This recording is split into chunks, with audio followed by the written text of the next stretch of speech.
Okay, picture this, a planet, way out there in the cosmos, and its people are on the verge of total collapse. Their one and only hope is buried deep inside our planet, Earth.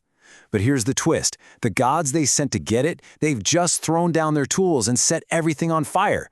So what in the world is going on? Well, this wild story comes to us from a text called The Lost Book of Enki. And trust me, it's going to turn everything you think you know about creation completely on its head. The scene is just pure chaos. We're in a place called the Abzu. We're talking deep inside the minds of ancient Earth. And the Anunnaki, these beings from another world, they have had it. They are literally burning their equipment. Their shouts are echoing everywhere as they surround the home of their commander, Enlil. Yeah, they're on strike.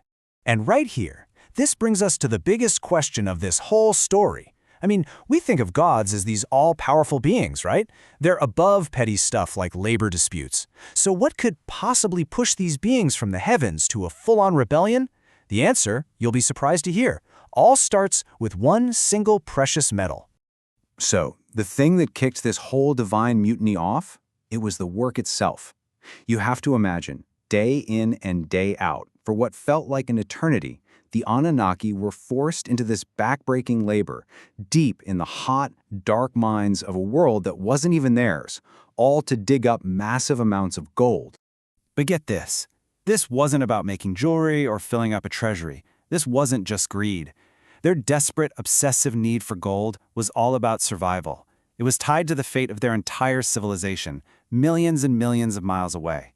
To really get why, we have to leave Earth behind for a minute and travel to their homeworld. All right, let's hit rewind. The story really kicks off on a planet called Nibiru. Now, this was a world with advanced science and epic history, but it was a world that was dying. Nibiru's orbit is described as just immense, taking it into the freezing cold of deep space and then swinging it back toward the sun. Its very survival depended on this thick atmosphere that was, well, it was failing. Tearing open, exposing the whole planet to deadly radiation and just insane temperature swings. And the folks living on this world? They were the Anunnaki, a civilization that had figured out space travel, but for all their genius, couldn't stop their own sky from falling apart. They were literally staring into the abyss of their own extinction. Their history, well, it was long and messy. They united their planet, and then they nearly blew it all up with these weapons of terror and massive civil wars.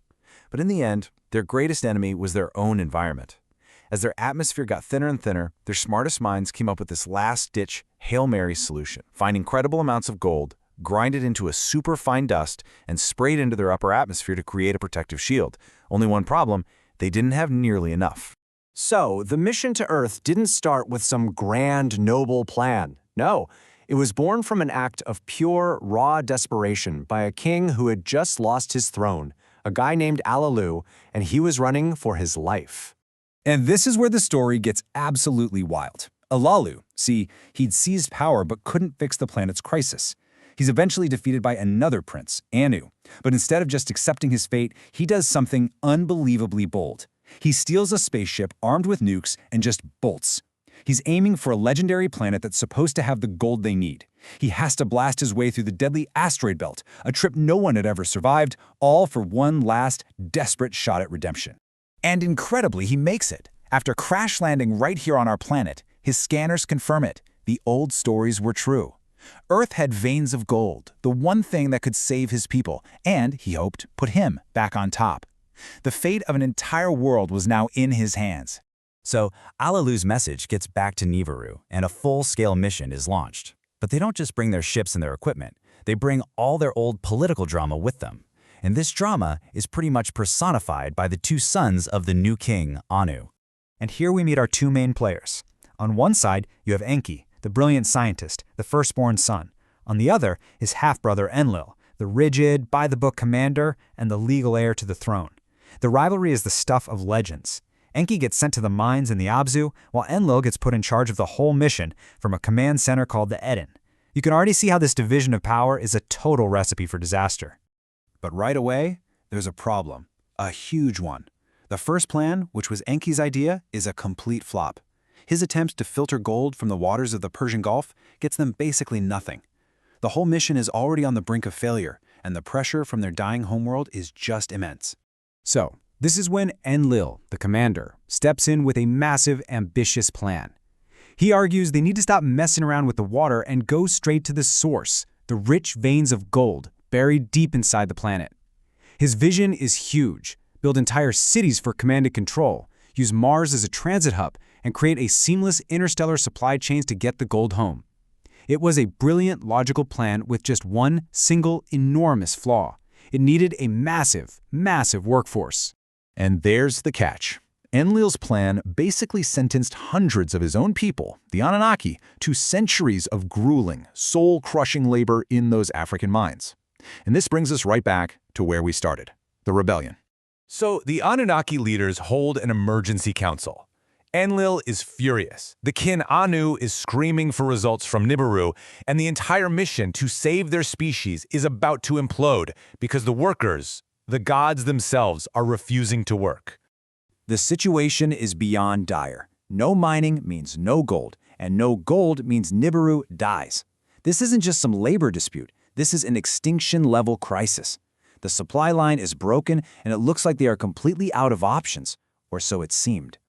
But all this time, Enki, the scientist, the one in charge of the Abzu, he hasn't just been overseeing the mines. He's been observing.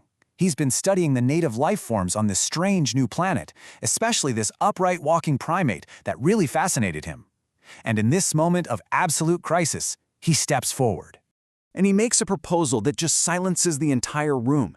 The solution, he says, isn't to force the Anunnaki back into the mines. The solution is to create a new being to do the work for them.